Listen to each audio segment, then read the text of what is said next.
Ayan.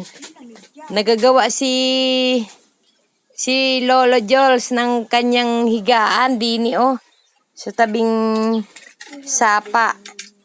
Ayan. Kanyang malamig nga dini.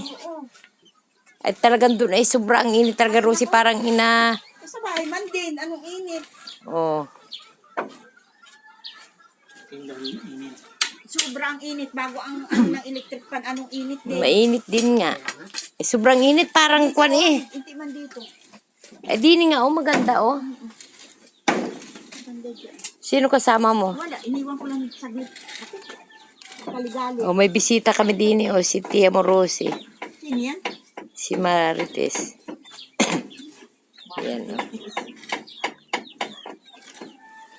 Iniwan ko saglit at tulog. Sino nag-alaga kay Ay, tulog. Nini? Nandun naman si Brian. Ayan, dito ito sa may tabing kawayan. Diyan na rin kumuha ng kawayan. Oo. Diyan na rin siya nagkuha. Ari yung sapa din niya. Ay, matigas yan. Yung mga apong tingkan. Tigas yan. Talagang inasipat-sipat mo ng todo. Kailangan maganda yung iyong gawa. Ayan.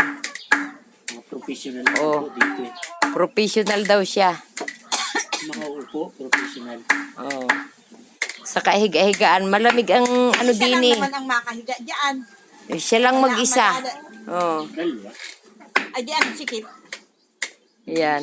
Nakatagilid na. Nagagawa siya ng dini sa kanya. Gawin daw niyang bahay yan ay kaya gayan. Alin.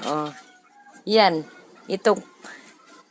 Lahok siya dun sa kanyang bahay ng manok. Katabi ko yung mga manok. Dinala kasi nakakaunawa sa akin ng manok. Yun na lang daw mga manok niya nakakaunawa sa kanya. Kaya nagapanday-panday na lang siya mag-isa. Ayan. Sipatin pa niya yung pagpapako. Tingnan ko daw kung talagang sipat na sipat yan. May pait din namang gamit ayan. Tingnan mo ang kanyang buhok. Talaga namang blanding-blandi. Kulay yellow. Dilaw. Dilaw. Dilawan siya. Ayan, at inaukit na niya. Din yun